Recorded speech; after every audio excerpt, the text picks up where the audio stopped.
नमस्कार, आपण बघत आहात महान्यूज 7 करिता मी नंदिनी बर्वे। वळूया आजच्या खास बातमीकडे।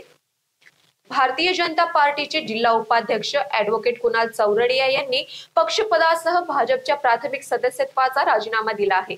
सतत डालवण्यात येत असल्याचा गंभीर आरोप करत त्यांनी आज आयोजित पत्रकार परिषदेत हे राजीनामा देण्याची घोषणा केली।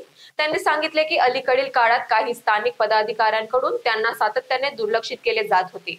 या अयोग्य आणि अविश्वासू वागणुकीमुळे त्यांच्या राजकीय कार्यक्षमतेवर जाणीवपूर्वक मर्यादा आणल्या गेल्या असा आरोपही त्यांनी यावेळी केला। चौरडिया यांनी पक्षातून बाहेर पडत असल्याचे सांगताना स्वाभिमानाची तडजोड मान्य नाही असे वक्तव्य केले।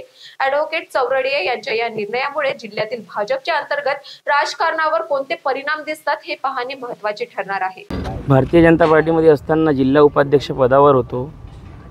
एक चांगली अपॉर्च्युनिटी ते जिल्हाध्यक्ष साहेब प्रफुल्लजी चव्हाणांनी मला दिली होती, पण इथल्या स्थानिक जे लोक आहे, जे स्थानिक माजी आमदार साहेब किंवा जे स्थानिक नेते आहे, त्यांनी माझ्या पदाची गरिमा कधी ठेवली नाही, त्याचा मान सन्मान कधी ठेवला नाही।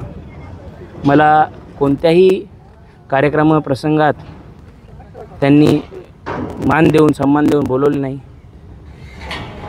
आता स्वराज्य संस्थेची निवडणूक जवळ आलेली आहे, त्याच्यासाठी जेवढ्या मीटिंगा झाल्या, जेवढे प्रतिनिधी निवडायचे होते आणि जे जे प्रभार वाटप केले गेले, त्या एकही मीटिंगला मला बोलवलं नाही व एकही प्रभार माझ्याकडे दिला नाही। त्या प्रभागाची लिस्टही मी काल दाखवली होती जेव्हा मी पत्रकार परिषद घेतली होती। त्याच्यात सर्व पदाधिकाऱ्यांचे नाव आहे, फक्त माझंच नाव नाही। तर तुम्ही म्हणू शकता का एक हेतू परस्पर बुद्धीनं केलेलं काम आहे आणि एक संपूर्ण बहिष्कार त्यांनी माझा केलेला होता। याची तक्रार मी वरिष्ठांकडे केली होती, पण त्यांनी याला दुर्लक्ष केले आणि कुठंतरी मला अपमान झाल्यासारखे खूप वाटले आणि त्यामुळं मी पार्टी सोडण्याचा तो निर्णय घेतला। महान्यूज 7 करिता यवतमाळवरून अक्रम दिवान यांची रिपोर्ट।